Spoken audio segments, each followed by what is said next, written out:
It's funny how stories in RPGs can feel both comforting and frustrating at the same time. We step into these worlds expecting adventure, mystery, and growth, yet more often than not, we find ourselves walking down paths we've already traveled. The chosen hero, the forgotten past, the looming evil.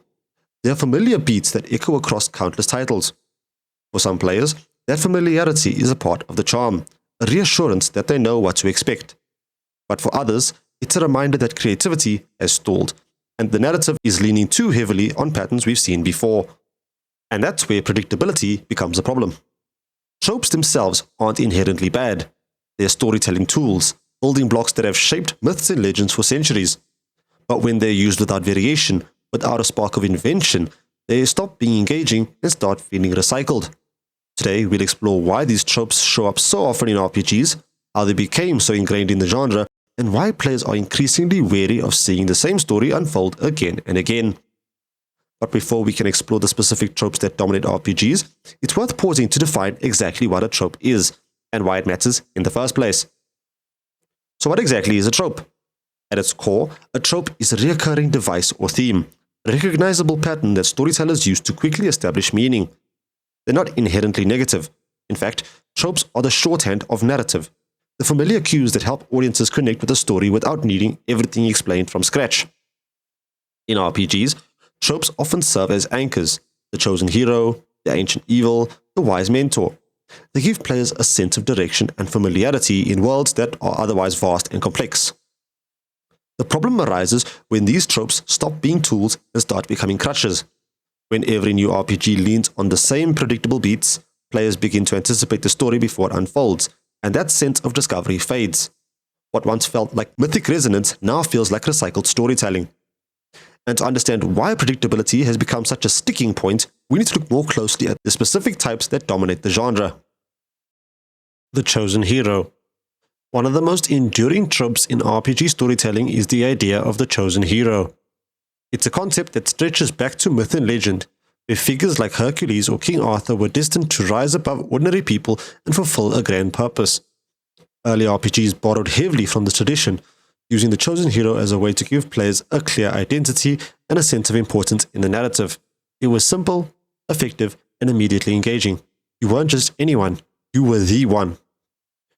Over time, this trope splintered into familiar variations. Sometimes the hero is reluctant, dragged into destiny against their will. Other times, they're prophecy-bound, with their entire journey mapped out before they even begin. And in many cases, the chosen hero is simply presented as the only person capable of saving the world, with little explanation beyond fate itself.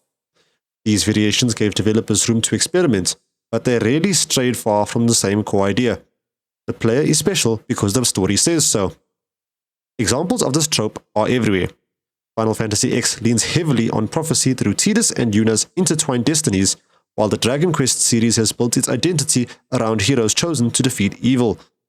Even modern titles still fall back on the structure, presenting the player as a singular savior without questioning why. The problem is that while these games sometimes dress the trope in new clothes, they rarely reinvent it. Instead, they push it toward uncomfortable cliché, where players can predict the beats long before they happen. For gamers, the impact was initially empowering. Being the chosen one felt exciting, a chance to step into a role larger than life. But as the years went on, the repetition dulled that excitement. Players began to notice how often they were told they were special without earning it, and how little room there was for alternative paths or shared destinies. What once felt mythic now feels recycled, and instead of immersion, it often creates distance, a reminder that the story is following a script we've all seen before. The amnesia protagonist. Another trope that has become almost synonymous with RPG storytelling is the amnesia protagonist. This device first appeared as a practical solution. Developers needed a way to explain why the player knew nothing about the world, its history, or even their role in it. By stripping the character of their memories, the game could justify the player's ignorance while allowing the narrative to slowly reveal information. It was a clever shortcut, and for a time, it worked beautifully. From there, the trope evolved into several recognizable variations. Sometimes the protagonist suffers total memory loss, wandering through the world with no sense of identity. Other times, the amnesia is selective, hiding only key details that will later serve as dramatic revelations. And in many cases, the forgotten past masks a hidden lineage, the hero who turns out to be royalty, a lost heir, or even the reincarnation of a legendary figure. These twists gave developers room to build suspense, but they also made the trope increasingly predictable. Examples of this trope are scattered across the genre. Kingdom Hearts' Chain of Memories uses amnesia as a central mechanic, with Sora's memories being erased and rewritten. Lost Odyssey builds its entire narrative around immortals who have forgotten centuries of their lives. Even more recent titles continue to lean on memory loss as a way to generate mystery. The problem is that while these games sometimes explore the idea in a creative way, they rarely escape the narrative beats. The slow recovery of memories, the inevitable reveal of a hidden truth, and the player realizing they were always destined for something greater. For gamers, the impact was initially powerful. Amnesia created intrigue, a sense of mystery that encouraged exploration and discovery. But over time, the trope began to feel contrived. Players grew frustrated with how often memory loss was used as a narrative excuse, and how predictable the eventual reveal became.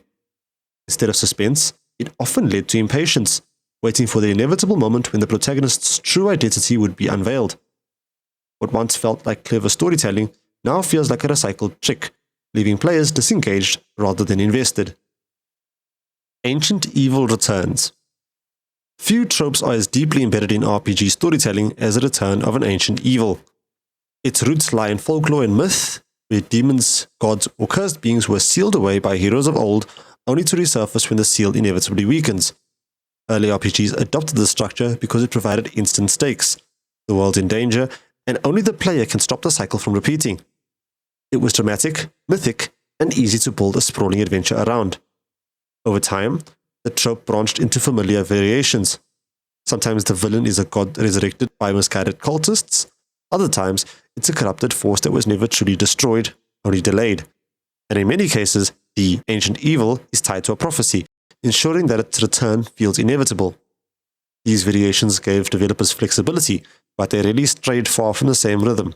A forgotten threat reawakens, and the player must rise to meet it. Examples abound across the genre. Final Fantasy IX uses Garland and Kuja to explore cycles of destruction tied to ancient forces. Tales of Symphonia leans heavily on the idea of a sealed evil resurfacing through manipulation of the world's mana.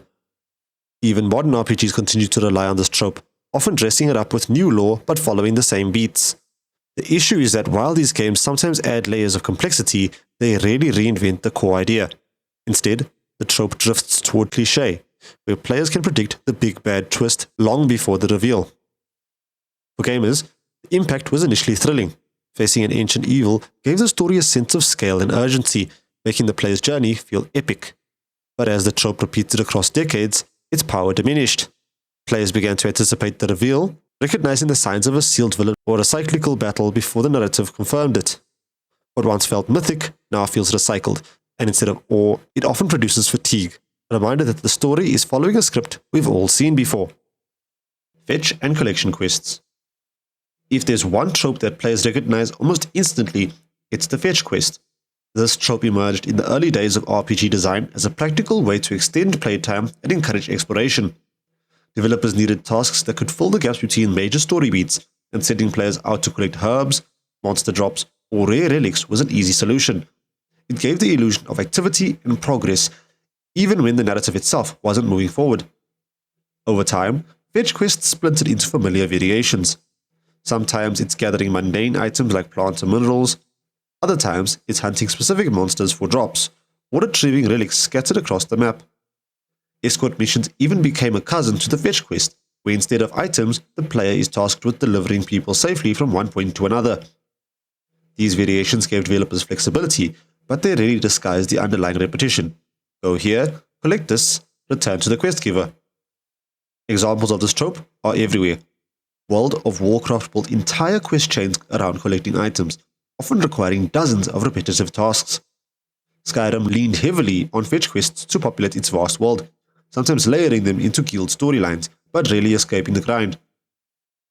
Even single-player RPGs like Dragon Age Inquisition padded their maps with collection tasks that felt more like chores than adventures. The issue isn't that these quests exist. Exploration can be rewarding, but that they often fail to connect meaningfully to the larger narrative. Instead, they become filler content, dragging pacing and frustrating players who crave story progression. For gamers, the impact was initially tolerable. Fetch quests provided structure, a reason to explore the world and interact with its systems. But as RPGs grew larger and more ambitious, the reliance on fetch quests became a glaring flaw. Players began to see them not as opportunities for discovery, but as padding designed to stretch playtime. Over time, this eroded immersion, turning what should have been engaging side content into a repetitive grind.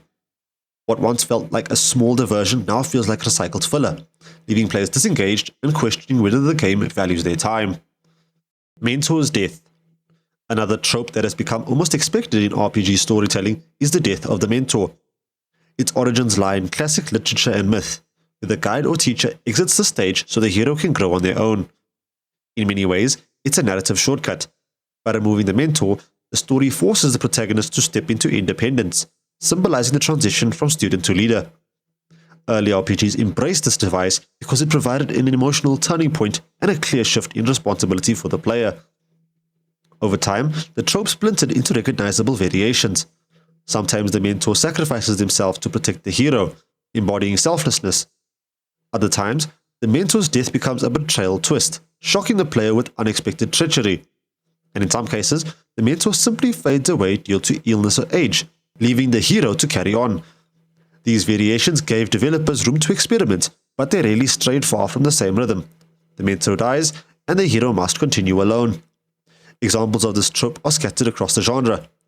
Final Fantasy VII uses Aerith as a spiritual guide whose death reshapes the narrative, while Persona 3 leans into the mentor's figure's absence to heighten the protagonist's burden. Even more recent RPGs continue to rely on this device, often dressing it up with new circumstances but following the same beats. The issue is that while these games succeed in creating emotional resonance, they rarely reinvent the trope. Instead, players begin to anticipate the mentor's death from the very start, dulling their impact. For gamers, the effect was initially powerful. Losing a mentor created shock, grief, and a sense of urgency, pushing the player deeper into the story. But as the trope repeated across decades, its emotional weight diminished. Players began to expect the mentor's death as a matter of course, recognizing the signs long before the event occurred. What once felt like a profound turning point now feels like a recycled plot device, reducing immersion and leaving players detached rather than moved. Evil Empire versus Rebels.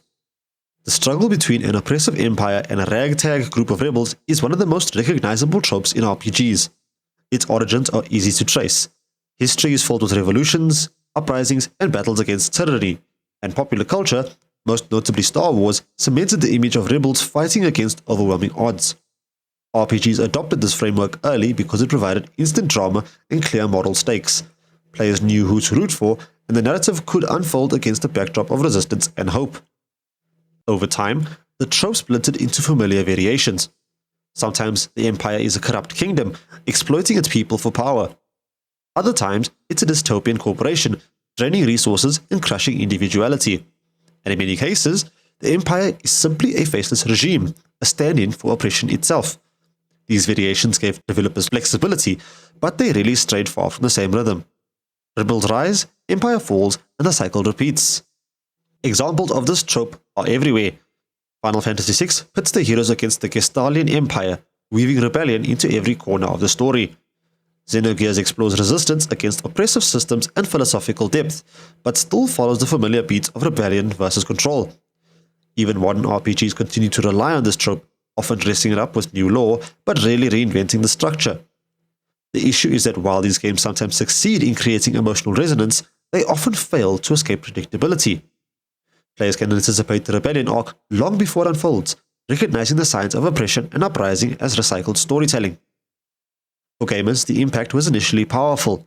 Fighting against an empire gave the story scale, urgency, and moral clarity, making the player's journey feel epic. But as the trope repeated across decades, its resonance dulled. Players began to see the rebellion arcs as formulaic, knowing exactly how the struggle would play out. What once felt inspiring now feels recycled, and instead of immersion, it often produces fatigue, a reminder that the story is following a script we've all seen before. We've seen how these 6 tropes became cornerstones of RPG storytelling, and how their repetition slowly turned them from powerful devices into predictable patterns. But predictability doesn't have to be the end of the story. Tropes aren't inherently broken. They're tools, and tools can be reshaped. The real challenge is finding ways to breathe new life into them, to take what's familiar and twist it into something unexpected. So instead of stopping at critique, let's move forward into possibilities. For each trope we've explored, we'll explore how developers have tried to reinvent it and then pitch new directions that could transform these old patterns into fresh storytelling opportunities. The chosen hero became predictable because destiny was handed to the player without effort. It was a shortcut that removed agency, making the role feel imposed rather than earned. Some games have tried to subvert this. Undertale hinted at morality shaping perception, while Fire Emblem Three Houses allowed multiple figures to rise as leaders depending on character choices. These reinventions showed that destiny doesn't have to be fixed, it can be shaped by action. A fresh direction would be earned heroism, where the player's decisions, persistence, and failures gradually build their reputation. Instead of prophecy, the world reacts to what the player does, creating a dynamic path to hero status. Another idea is shared heroism, where the protagonist is not the sole savior, but a part of a collective effort. Imagine an RPG where rival heroes emerge, each with their own following, and the player's journey intersects with theirs in unpredictable ways. This would dismantle the expectation that the player is always the one, whilst delivering emotional stakes. The impact of these changes would be significant. Players would feel their role is authentic, not scripted, and the narrative would regain unpredictability.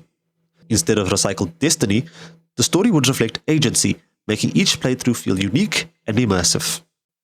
The Amnesia protagonist became predictable because it was used as a narrative shortcut. Instead of building mystery organically, developers leaned on memory loss to justify the player's ignorance and set up a dramatic reveal. Over time, players began to anticipate the recovery arc, making the device feel contrived rather than intriguing. Some games have tried to reshape this. Planescape Torment used memory loss not as a gimmick, but as a philosophical exploration of identity, where forgotten choices define the character's morality. Nier Automata played with selective memory, tying it to existential questions about purpose. These reinventions showed that amnesia can be more than a plot excuse, it can be a lens for deeper themes. A fresh direction could be fragmented memory, where recollections return inconsistently and sometimes inaccurately, forcing the player to question what's true. Another idea is voluntary amnesia, where the protagonist chooses to forget something, and the player must grapple with the consequences of that decision. Or imagine an RPG where memory loss isn't about the hero at all, but about the world itself, a society that has collectively forgotten its past, leaving the player to piece together history rather than personal identity. The impact of these changes would be profound. Instead of waiting for the inevitable reveal, players could be actively engaged in shaping or questioning memory. Mystery would feel authentic again, and the trope would regain its power to surprise, challenge, and immerse rather than frustrate. The ancient evil trope became predictable because it leaned too heavily on inevitability. Players quickly learned to spot the signs: a sealed villain, a prophecy, or a cyclical battle waiting to resurface. Instead of suspense, the trope often delivered inevitability, stripping away surprise. Some games have attempted reinvention. Dark Souls reframed ancient evil as a decaying cycle, where the player's role was not to defeat it, but to decide whether to prolong it or end the fading age. Chrono Trigger gave players agency by letting them confront Lavos at different points in time, breaking linear inevitability. These examples showed that the trope can evolve when the return is tied to choice rather than fate. Fetch quests became predictable because they were designed as filler, tasks meant to pad playtime rather than enrich the narrative. Players quickly recognized the pattern: collect items, return to the quest giver, repeat. Instead of discovery, these quests often felt like chores. Some developers have tried to reshape them. The Witcher 3 tied collection tasks to character stories, making even simple hunts feel meaningful. Monster Hunter reframed gathering as a core gameplay loop, where collecting materials directly fueled progression and creativity.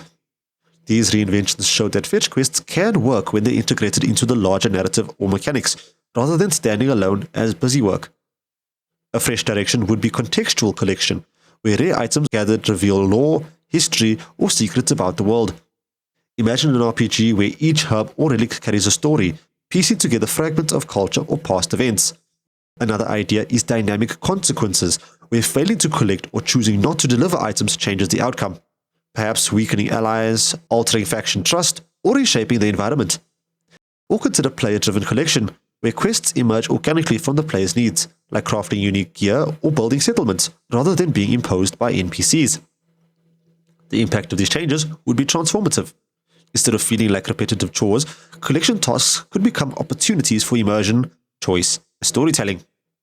Players could see value in every item gathered, not just as a checkbox, but as a thread woven into the fabric of the game world. The mentor's death became predictable because it was used as a narrative shortcut. Instead of exploring growth through choice or challenge, developers leaned on loss as a trigger for independence. Over time, players began to anticipate the mentor's exit, which dulled its emotional weight. Some games have tried to reshape this.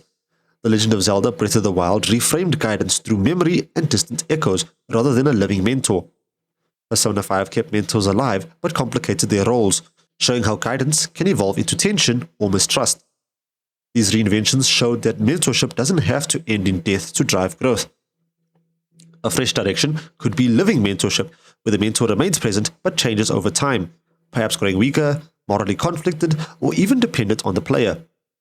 Another idea is mentor transformation, where instead of dying, the mentor shifts roles, becoming a rival, a political leader, or even an antagonist whose ideals clash with the heroes. Or imagine collective mentorship, where guidance comes from a rotating cast of figures, each shaping the protagonist differently, so no single death defines the turning point. The impact of these changes would be powerful. Players would experience growth through evolving relationships rather than predictable tragedy.